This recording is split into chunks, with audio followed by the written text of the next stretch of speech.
Lucy, it's great to have you back for episode 4 of Talking Implementation. What a fascinating little series. We started by talking about if you want to do implementation or practice change. We could call it practice change, really. There's a lot of different ways of looking at this, and one of the more reliable approaches is to consider what theory, model or framework could be really relevant to my planning process and how I want to achieve my results. And then you suggested that process models or frameworks are more useful for getting started than some of the more theoretically abstract kinds of theories, models and frameworks. That really resonated with me. And then we talked through in phases 1 to 3 around the planning process and how critical reliable planning is, and actually how a process model helps with planning preparation. Because a lot of people just think they already know how to manage a project, but implementation planning is a little bit different, isn't it? Yeah. And then from there, in the next few episodes, we looked at going right from data collection after the planning phase, and then into the favourite piece for both of us, I think, which is getting research into practice, or the GRIP module, which is not just a software piece that's built into JBI PACES. It's actually an analytic implementation planning support system, isn't it? It is. In a lot of ways. That, of course, would need, so you do your implementation, and how do you know you've made a difference? Well, you talked us through that in terms of you've got to collect time to data and look and see. And earlier you said data is motivating. And I think that's a powerful reminder every time when we think about moving to implementation, moving to improvement and practice change in systems that are under pressure and have a bit of fatigue. Being motivated by seeing data is actually good right across the board for us as clinicians and practitioners as well, isn't it? So there's a lot of thinking around, and we've had a good discussion around the implementation strategies and how to improve practice based on evidence. So now we want to know that this question, did it work? Yeah. Have I achieved what I set out to achieve? Talk us through your thoughts around that. Okay. So after you've implemented strategies, you need to undertake another audit, another data collection. Yeah. So what we call a re-audit, using the same audit criteria as your baseline, using typically the same methods and then tools. So this is where you would look at whether there are improvements in compliance. But if there's not, that's still okay. And it's about looking at which strategies actually led to improvements. Are there still remaining barriers, or are there any new challenges that emerge? But it's also a time to celebrate. It's a good time to acknowledge the efforts of the people who participated in the implementation work.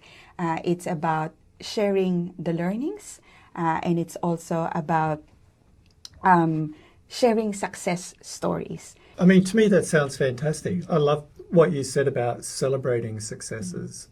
And I think in learning health systems, which is majorly where organisations aspire to be these days, so continuously learning, but not in a punitive, punishing way, in a growth way. So professional development and growth for staff can really be embedded with these processes you've talked about. And that's why I enjoy seeing the success story that comes with a lot of organisations who use the JBI Seven-Phase Implementation Process model in order to facilitate their own staff's ability to engage with professional development and drive real change, meaningful change. Because clinicians need to be able to be a part of meaningful change in order to really live their job. So that's a fantastic thing for you to bring to us. Thank you. What about in terms of sustainability? This is a really big question for most organisations. It is. Yeah, so we're on to the last phase, which is sustainability. It's the final phase, but the one that should be considered right from the very start. So we had it at the final phase, but remember, it's very important to consider sustainability right from the very beginning.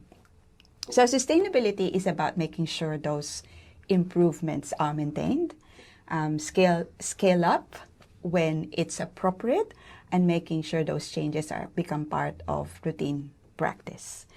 Now, too often we see very promising projects that eventually lose momentum, which is really sad.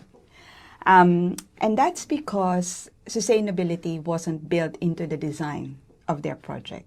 And that's why I said earlier, sustainability is something that we need to be mindful of right from the very start, which is the planning stage. Yeah.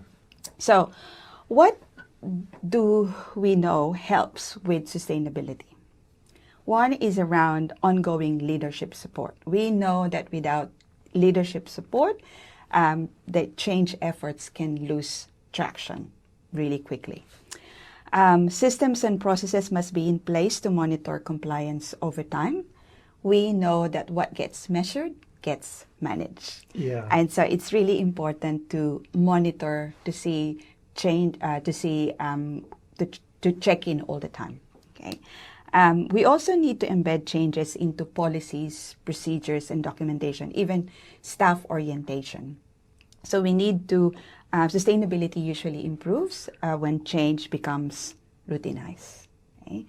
But what would we like to see more of? So in the future, we'd like to see strategies being evaluated for long-term impact. We want to see more of that.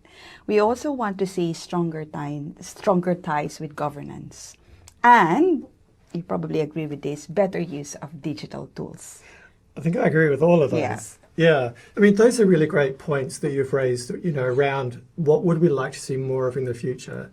And they do link well to sustainability. Mm-hmm. Somebody a while ago said, for something to be considered important, we have to pay attention to it. Mm.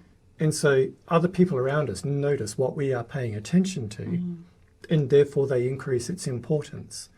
And when we increase the importance of something, it stays visible. It stays on the awareness level of everyone. And that's probably an important part of sustainability as well. That's why in phase 1 to 3, when we talk about who are your stakeholders, how are you doing your problem identification, you go right up and down the organisation, don't you? You go right from the frontline clinician to a senior level manager who can open doors and get people around the table. And we want those people to develop a passion and an interest in the topic so that they pay attention to it, and it therefore stays important at an organisational level. So these, I think, that we've unpacked are some fantastic strategies and ideas for moving right from how do you choose a theory, model or framework, then through what does that process look like and what are some great tips to help people get there quicker, at lower cost with more efficiency. So thank you so much for joining me for this series. Thank you, Craig.